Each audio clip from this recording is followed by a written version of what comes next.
Do you remember that time when devil came to visit us in the house? Please, who is us? God forbid. No.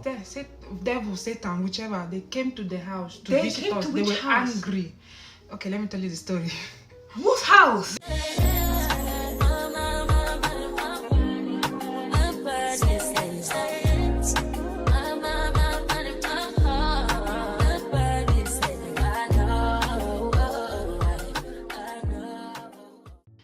Hi guys, welcome back to my YouTube channel. So today I have my sister, Christina. Say hello. Our house in Italy, when we were growing up, I was about 12. You were about 8. No, I don't remember. Okay, so basically, we were sleeping. This is nighttime. We were sleeping. Okay. And I had a dream that pissed Satan off. What was the dream? I had a dream that I put the devil, Satan, and all his associates in prison. Physical prison. I locked it with my key. Damn. I kept the key. I swear. Just to wake up, and there was a shadow on the wall. And the shadow was walking, like trying to approach me, but on the wall, because he can't come physically to me. And he was doing this is how he was walking. And I woke up and I saw this shadow on the wall, and I was like, what is this? My brain could not comprehend. There's a shadow on the wall, but there's no person in front of the wall. And what? You don't remember the story? No. What did you do? Like, Okay, let me tell you. So I watched and I watched, and he kept pacing up from one end of the wall to the other. It wasn't going to the other side. I'm so scared. Stop. No, from one end of the wall to the other, I kept pacing up and up. But this is how he was walking, very slowly.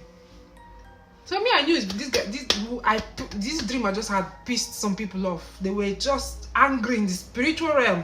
So I said, okay, no problem. Immediately rushed to tell Daddy. I told Daddy, and thank God Daddy took me seriously. He went downstairs. I could hear him started firing prayer.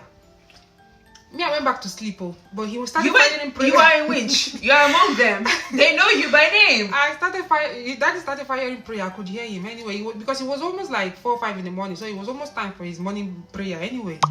So I started firing prayer, and then I fell asleep just to wake up, and I saw it was a big figure. This time around, not on this wall, pacing up and down, but calmly. Gosh. Listen, I'm not making this up. You could tell that this figure was wearing like a robe, because you could make out the shape of like a big robe. I don't know if it was an angel or if it was God himself, but it was just pacing up and down. Let me shift from here, please. Which kind of spiritual So attack? and I said, okay, this is whatever that prayer Daddy prayed. They now sent somebody to protect us. That shadow was gone. This shadow is here, watching over us. Yeah. Where was I? You were there, but you were 8. So what do you know? I told you people, but you people probably were like, Fairy tale. No, but I can never forget, especially that shadow on that wall. Kisa. The way this guy was walking, I swear, like this. I cannot make this posture up. Like, I don't know what. I'm scared. Like, I swear. It happened. And how did you go back to sleep? I would have never slept. I think that prayer obviously made it like I was. And again, I'm not going to lie, because I was 12, my brain could not comprehend what was happening. So it was all like almost like a trance to me. If this happens now, I'm leaving the house. I'm leaving the food there. I'm like, it's yours. Here's the keys.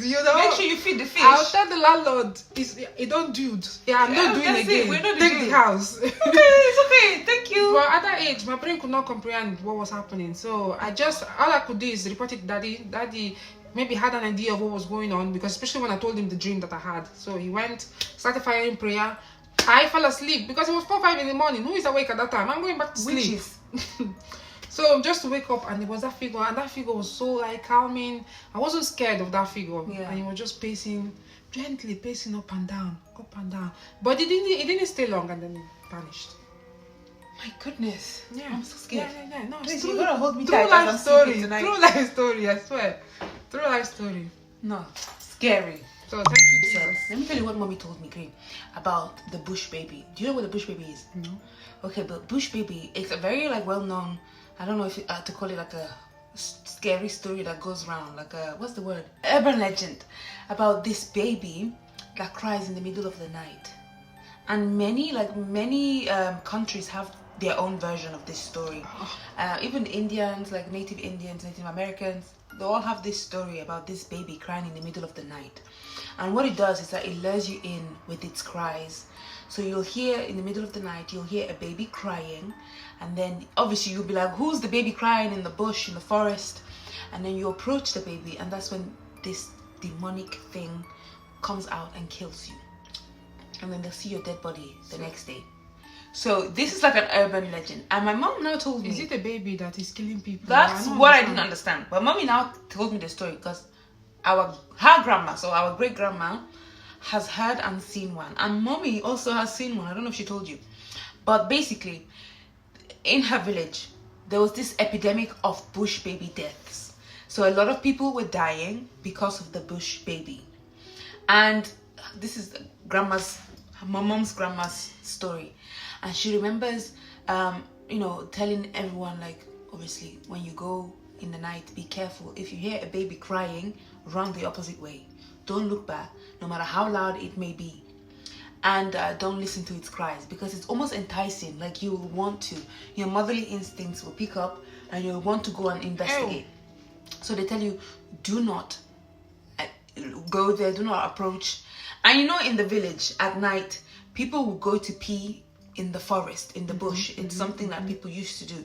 They would wake up in the night and go and pee, and then in the middle of peeing they would hear this baby. What if it's a baby that was abandoned? But that's what people started saying. It must be a baby. Whose baby is this? And they would go there, and then this is grandma saying, my mom's grandma, my great grandma, saying things like something spiky would emerge from the baby. And basically the baby had, this is great grandma's tale, the baby had like spikes in their hands, and as soon as you came close they would choke you with the spikes, and they would find a dead body the next day. So this became a really bad epidemic, to the point that one day my mom had to go to her great grandma's house to deliver food with her younger sister Obi. So both of them traveled to go see their great grandma to give her food, and then it started raining heavily. So they were meant to return at like 6-7 p.m. but because of the rain, their great grandma said, stay a bit, when it stops raining you can go. So by the time the rain stopped, it must have been like 9 p.m. 10 p.m. so it's quite late. So they were like, go now, it's a good 25-30 minute walk. So they were like, go now so that you can still make it in time for school tomorrow. So my mom and her sister walked, and in the middle of the walking they heard the baby crying. My mom said she froze and looked at her sister. Both of them kind of froze, and then they remembered, obviously, their grandma's warning, do not listen to any baby crying, just keep walking. Oh my God. So both of them, because they were so scared that this bush baby would attack them, they kept saying, who is this baby crying? Oh my goodness, there's a baby crying. They acknowledged its presence. But then they tricked it by saying, let us go and call a parent to look for the baby with us, because we cannot see, it's dark. So they kept saying, let's go and call our mom, and that's how they managed to walk away while still hearing the baby crying unharmed. This is my mom's belief. Now, after hearing this story, I was like, there must be an explanation for this. So I started researching, and I started Googling, animals that sound like a baby crying. So I was like, it must be some kind of animal. It's an animal. I Googled, and apparently porcupines sound like a newborn crying. And porcupines can be found in forests, can be found in bushes. That's nothing. Yeah. Well, there's many sizes. There's like big sizes as well. And I'm guessing wild porcupines must be huge. And so they would cry and sound like a baby. And then obviously, if you approach it, they sense danger, so they release their spikes. And then, whoever is close by can get hurt or injured or killed, right? So I'm thinking, what if it's like the village mentality of people seeing porcupines, and then from there it became an urban legend of there is a bush baby, and whoever approaches this bush baby dies. And that's how the urban legend spread. I'd like to hear what porcupines are like, because I need to actually find it. This is what they sound like.